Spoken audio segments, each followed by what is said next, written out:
Oh, Happy Monday. what up? All right. Big weekend? They all run Do you do together. anything? Nah, they're all the same. We had fireworks this weekend. Woohoo! All right. out at the lake, and I got to. My brother-in-law bought a surf boat, and this was like the first time where I Oh, felt is it that gimmick where? it's like wakeboarding for like old people. So because you go like 10 miles an hour, like Yeah. builds a Oh, wave dude, I'm behind in. it. Okay. We're gonna have to go. I mean, it's an hour away. Oh, you and me, you and me dude. both. Okay. So, and we did have this weekend. We did some reading. So let's see. This all culminated from last week. Yes. when- Shout out to Colette. Yes. Hello, Colette. Colette Stone was doing a seminar, kind of a talk with one of her offices, and she brought up a couple good books. Yes. And we realized that we probably should add them to our reading list. And we downloaded them immediately. So yes, so we've been that's how we roll. We've been working on that. Audiobooks count. Yeah, audiobooks count. For at least here. Now, what I like to do is I'll listen through the audiobook, and about halfway through I'll realize that I don't remember anything from like the beginning of it. And so, but I'll like keep chugging along, and then I'll go back and I'll listen to it with like a pen and paper, or I'll lean on ChatGPT, and I was like, hey, anything that like stands out to me, and I did this with this book. I was like, hey, I was really interested in this Right chapter. on. Like, let's talk about it. Right. Okay. Well, right I- before we went live, I was the same way. It was like, okay, the last thing I remember is he teaches at Iowa, Kurt Vonnegut teaches at Iowa. I don't remember anything else. Yeah, that's about it, right? Well, there's always like with those books, like sometimes you read enough of them and they all blend just together. I really just want to pull out like one or two things, right? Yes. If you end up quoting chapters, you're probably a little too deep in. Right, go do in something. It, right? Yeah, Yeah. go do something. Go do something else. something. Go practice some of the stuff that really Yeah. resonated with you. Apply So, the book we read was called Brand Now. It is by Nick Westergaard. I think my biggest takeaway from the book and like the overall premise is that, and this is true with a lot of our client base, is that when we say branding, and a lot of times it's like, hey, send me over your branding stuff, or like it's always like Yeah, in the your brand conversation, I kit. want to work on my branding. We want to rebrand, right? Is a thing. And when Doing they that say at the rebrand, moment. what do they mean when they say rebrand, Rick? Yes. What do they- Exactly. what do Oh, they it's colors, logo, and fonts? Yeah, the Yeah, font. fonts. We're going to change up the font. Yeah, it's like we're going to do a rebrand. We've got this really cool Sleek. blue. Yeah, a really it's gonna sharp be color. sleeker. We got both of our initials, me and my business partner, in the logo. And that's a component, right? Yeah, That is exactly. part of it. That's a pillar, but that ain't it. That ain't it. And so I think this book did a really good job of, Yes. of really showing how all of the touch points across your business, every time you connect and interact with the customer, the experience they have, not the products you sell, all of it is this kind of overarching brand. And I do remember when he kicked it off with the history of branding, that part did stand out where it's Yeah. like, okay, brand used to be, you actually literally had a brand that you put in the fire Yeah. and put it on, and branding was easy. It was literally just the brand. And it is so much more than that now, just Yeah. like you were saying. It's multiple things, lots of moving parts. Yeah, well, the way people think of your company, the emotion that is elicited when they see your Yes. logo, they think of your brand, or they speak about you to other people, right? Right. So I thought that was a really interesting point, because I think everybody knows it. It's something that if I talk to my clients and I was like, branding, they know it's more than their logo. Like they know it's more than their colors. But Yes. very few of us take an active role in like when we're thinking about the content we're making or how we're interacting with our customers, how that is making sure that we're on brand, being intentional with the way we're communicating and saying like, does this resonate with our core values, with what we want to project to the world? And so that's kind of what we're doing here all the time. Yes, right? absolutely. and a lot of times too, in the digital content world across the board, whatever silo that you're looking at, everybody wants to. That's kind of like, and most of them are terrified to pull the trigger. And then if you go deeper, Monday morning. yeah, Monday morning, woo. If you go deeper, they are terrified to pull the trigger, Yeah. or put something out there that's either uncool, or oh, nobody will like that, or I'm weird, or whatever. And it's like, usually that's what works. That's what resonates. That's the one that's like speaking to your people, Yes. right? And like if Your tribe. yeah, they say I'm not doing video because I'm scared that the person, if I put it out there, is going to judge me, and if they're judging me, then they're probably not my friend or my customer. So And it's let's like just let that go. everybody's judging everybody all the time. Yeah, just let it go. Let's not worry about It's that. okay. Yeah, lean into it. You'll be fine. So I got really into, I think some things that I got out of this book that I really needed to start working on was storytelling. and doing Bingo. a better No, that's, job. that's right where I left off. Okay. So like there's my proof. That's my receipt that I yeah. am actually doing it, and I'm doing it at well that says 1, but I'm listening at 1.4. You listen to in the car. 1.5. I listen at 1. I'm gonna kick it up to like 1.25, I think, because I can do this kind of stuff a little faster. Oh yeah. But the fact that we're always like telling stories is a very impactful way. It's a way to talk to the lizard brain in our potential buyers, right? Like you said, it elicits a feeling. Yeah, it reminds me of like Simon Sinek's his Start With Why, a book that I swore by for years and years and years. And that I think that's actually in my Audible library with 0 Go minutes. back and listen to it. 0 minutes. Oh my God, go back and listen to it. That he does a 20-minute TED Talk on like the Golden Circle. That I've seen. That is what I was saw the thing that first. kicked him off. Yes, that's what I saw first, and I was like, oh my God, I'm communicating wrong. It really resonated with me. I bought the book. I bought, I think, 15 of the books, and that became the book that I gave out all the damn. time. When I was like, hey, if you want to know something about the way that I'm approaching my business, the way that I'm thinking about you as a customer, like read this. Wow. Right? Most people already had, right? Yeah, or but at I mean, least your seen that bedside 20-minute manner is TED like Talk. so much more advanced than mine. I want somebody to know, like, if you're working with me, my client base has been pretty small. That's right? true. Yeah. So you in my do have like boutique this space, fiercely loyal sort of like incubator where like nobody gets in, nobody gets out. yeah, and we're like, hey, I'll go to war with you, but I want you to know like what makes me tick and like why, Right. like my thought process is, and my goal is to never do wrong by anybody, and always, yes, to my absolutely. detriment, right? And but sometimes it doesn't go that way. Sometimes my clients feel like I'm trying to make money or doing something, it doesn't make sense. So we built that trust, and I try actively every day to like help them understand that like I'm on your side, I'm working for you. Yeah, well, just like the meeting we had the other day, where the gal that's coming in who could be the Jill of all trades, that just might plug into a million, and it's like, where have these people been all my life? But explaining to her the relationship between the realtor and the marketing folks, where it's like, we're an extension of her, and in today's world, post lawsuit or whatever, agents, especially like high end agents and luxury agents, they got to justify their existence. That's the thing, where it's like, it's a roller coaster, and you are constantly, because again, just like we tell the photographers, every property is different. Everything that you go to is a one-off. Same thing with the clients. It isn't like the same person comes back every other Friday and buys a house. Exactly. You do not have a locked-in business model. It is, euphoria, terror, Yeah. And you either get used to that and then build your army and build your folks that help you and that they understand that, or it becomes this just sort of like lather, rinse, repeat transactional thing, and nobody really gets very far on any level. So I love, and like I said, you had instinctively a much better sense and approach of dialing it in to where, you're like kind of going together, and so like there's the fear of breakup. Yeah. And a lot of times, especially whenever I first got Cruise, it was like, oh my God, everybody come on. And it was like the Indian train where there's like, everybody pile on, Yeah, jumping, hanging on the woo! sides. Yeah. And that's hard to maintain. It's impossible to maintain. Yeah, and it's hard to drive loyalty, and like that, you just don't have enough bandwidth to touch everybody in the way that they need. It isn't that I wouldn't have wanted to. Yeah. It's just that it becomes a thing where, and especially as you add this, I've been watching you kind of like see like, oh shit, whenever you get 3 people, like it used to be just the Tanner show. Yeah. And now there's 3 Tanners, 4 Tanners, potentially 8 Tanners in 2 different, Yeah. parts Rebecca of was out of town last week, and I realized Rebecca was like, "How'd everything go?" And I was like, "I am incapable of managing multiple people's calendars You across." complete me. I was like, there were twice last week where I just broke down, and I was like, I don't know. To where one of my clients, who's also, thank God, she's like a tribe member, right? Yes, was like, absolutely. hey, it's okay. Like I was like, I'm so sorry. I couldn't get my stuff together on like booking times and things. She's like, deep breath, Tanner. You're gonna make it. I was like, if Rebecca was here. So Right. shout out to Rebecca. Thank you for coming And back. there is that omelet making process of eggs going everywhere.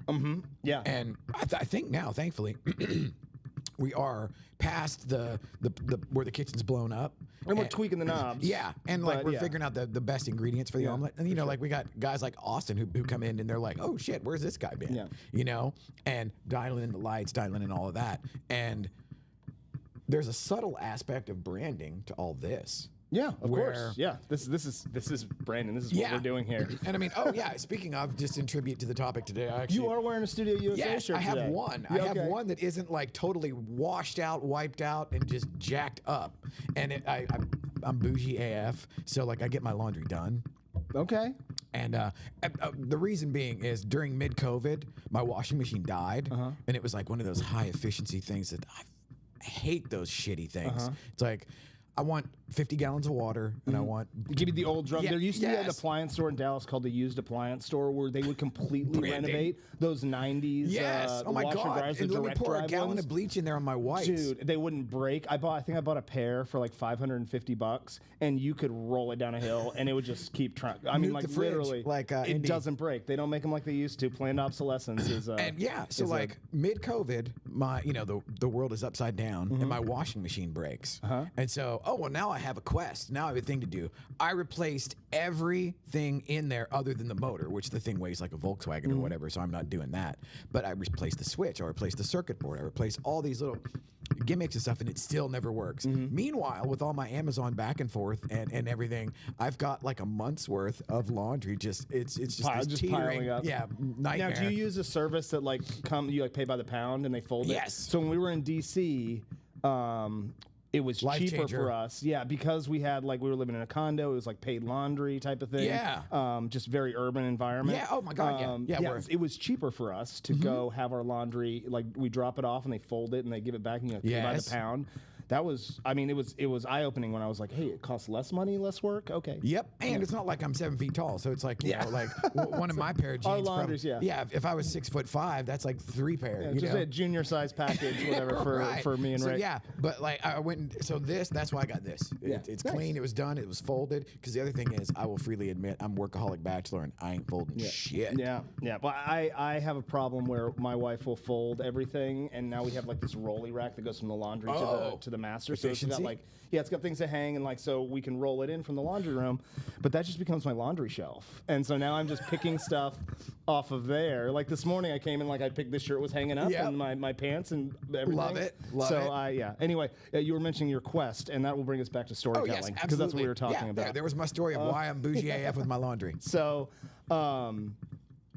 yeah, so being able to tell using some different plots. Like my goal is to over the next like 2 weeks I think he lined out like 7 or 8 different plots. Like Yeah, rags to riches. He talked about the guy who hero wrote story. the book for 30 years or whatever, the basic plots of whatever it's the plots of humanity or whatever. Yeah, so basically, basic plots and archetypes that you'll find in all your Hollywood movies. He right? said "Man in a Hole." That was the one that jumped out at me. I was like, "Oh, interesting." Like overcoming the monster, right? Yeah, Like basically where man you versus have like an man, antagonist. man versus yeah. nature.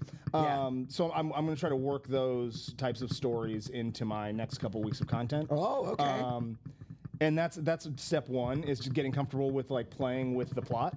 Yeah. And then step 2 is something else that's later in the book that he talks about is making sure that you make your customers the champion and the hero of your stories. Yes. So, and I think that's something that that our agents probably don't do as well.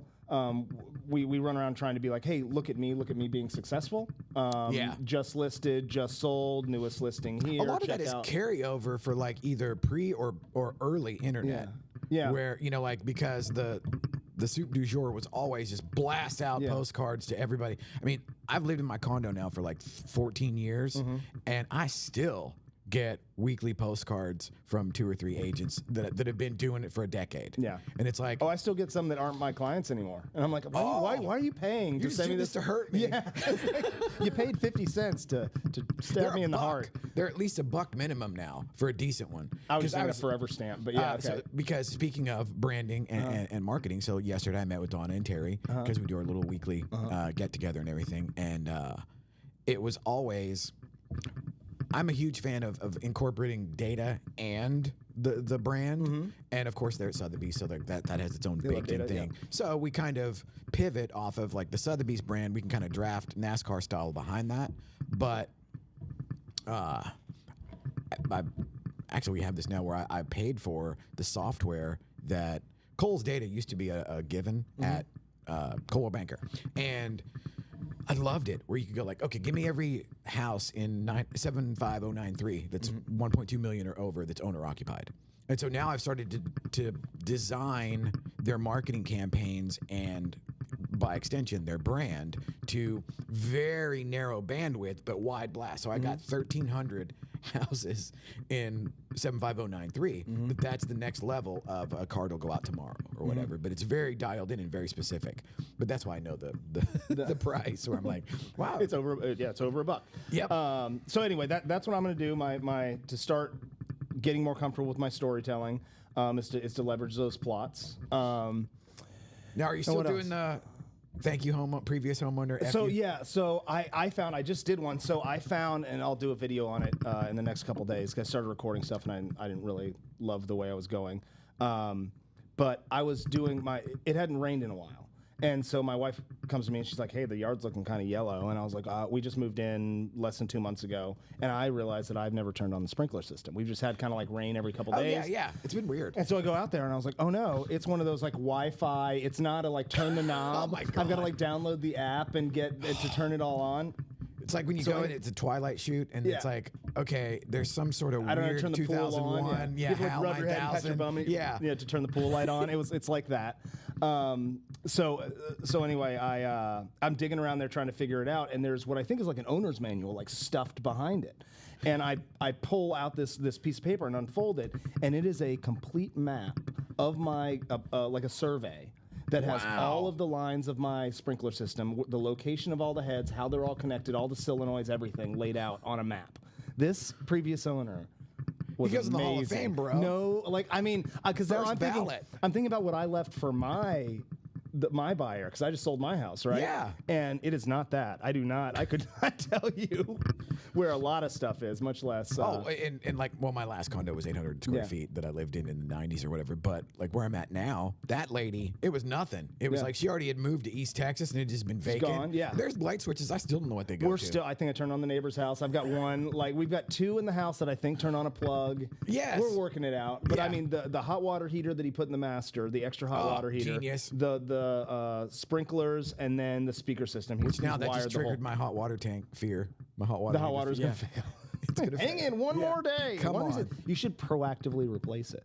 Could you imagine? How many people do you think proactively replace their HVAC or hot water heater? You just wait to be miserable for a week or Maybe two. whenever that first tankless water heater gimmick came out and they were Yeah. everywhere, it'd be like, oh wow, instant hot water. That, because depending on your situation, because I've lived in apartments, dude, where it was like industrial boiler and you got molten lava in a nanosecond. And then I've lived other places where it was like, okay, I think, isn't this the hot water? Yeah. Where it never, and then don't get me started on water pressure because I have to put in those things. It's like, The extra water pressure thing. I want it like it's punching me in the face. We took out on our last one. We took out the little. There's a water pressure regulator on the spout in our condo.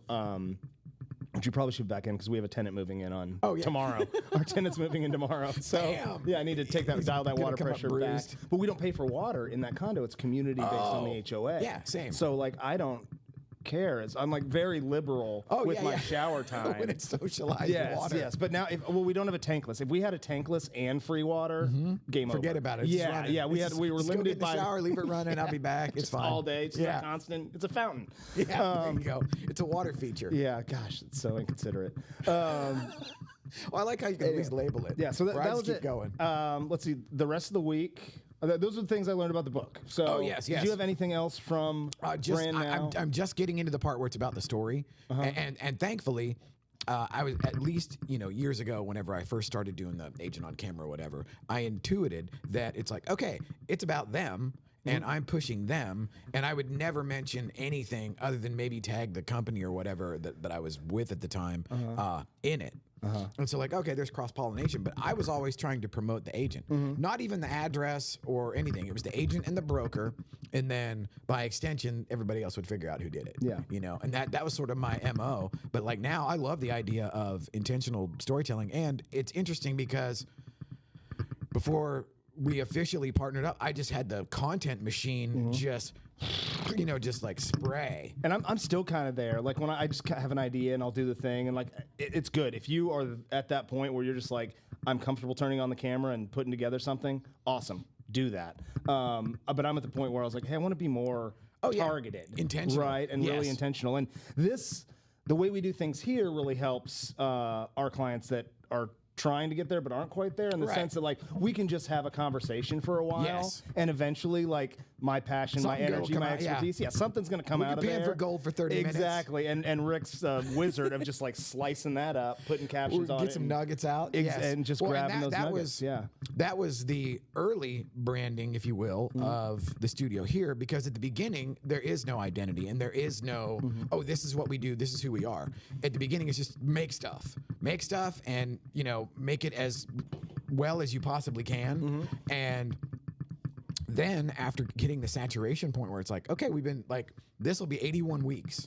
Congratulations. Thank you. Consecutive weeks, Yeah, right? 81 consecutive weeks. There's been a live show of some sort coming out of here. And if you figure like every one of those is 25 minutes. Yeah. Some go long, some not. And then there's all the recorded stuff that we do. Well, that gives, like a Mount Everest of content pile to draw from. And then, like you said, chopping that up, well, it was...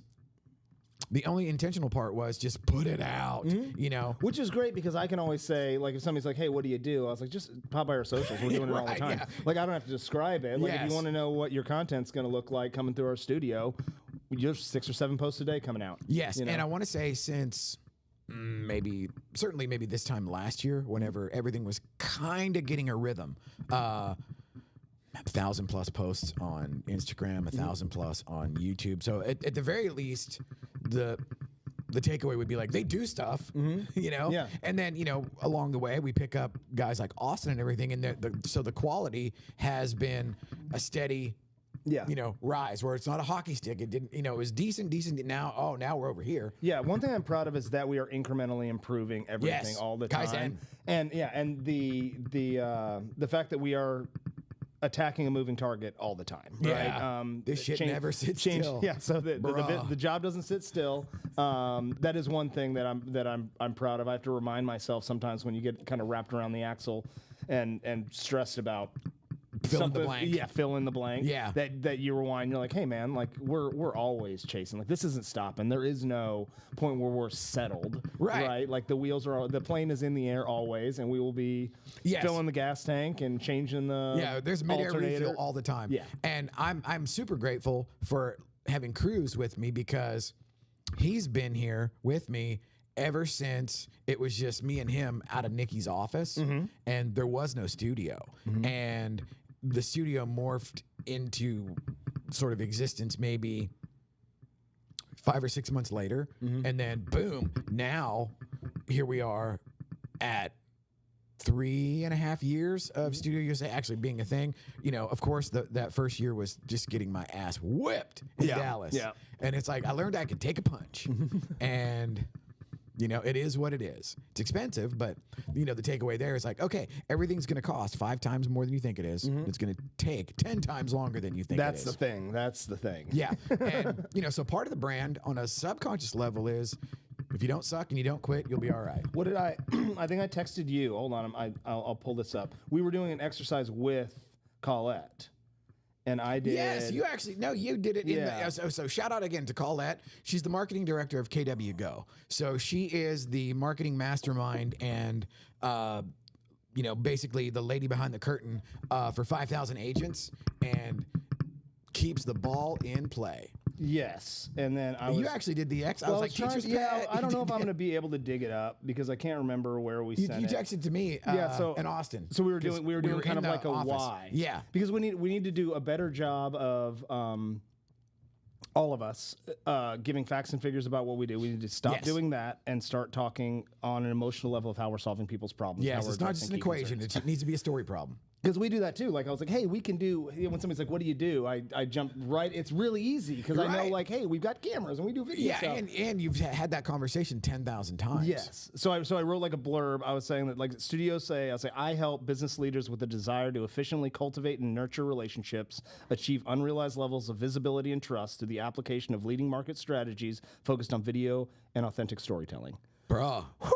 So that's Dude. a mouthful. Yeah. But like that was my blurb. Like I Yeah. mean, Colette, like she taught the class, she and like I was in able full to craft flight, so that was off the cuff, and that's awesome, dude. So I built like a little like why statement because we have to stop. We're not just a studio. We really do help get people from here to here. One of them with their marketing strategy. Because one of the most just sort of fulfilling or edifying aspects of all of this is think of every agent that you worked with that their price point increased, their market share increased, their Number of units, you know, gross commission, you know, not that that of course that is the driver because everybody's got to buy groceries, but watching somebody that I've never done video to where like now they're superstar and everybody in their brokerage and their company thinks about them when they think about when their video. name comes up, yeah, and it's like being a part of that and there's a handful, like you said, that broke up with me or whatever for whatever reason. You lose some. But they are out there now, just absolute rock stars on camera that I did the first video they ever did. You know, feels good. Yeah, and it's like, okay, that's cool. So that's in there too somewhere. So I'll put that into my why statement. All right, well. Go out there and make a video today. Yeah. If you have it, somebody has a birthday, go sing them happy birthday, send it directly. I'll be on beating brand that for you drum. big time. Yeah, Yes. I'll be beating that drum. And anytime I can get in front, I was telling Kat, I was like, I think every time I've gotten up in front of somebody for the past 2 months, I've been saying, sing birthday videos. It makes a big difference. I swear, 1-to-1, it's easy. It'll teach you how to hold the camera in the right way to make yourself look good. And the only person that sees it is somebody that already knows you. Let's land this plane. See you later. Yeah. Happy Monday.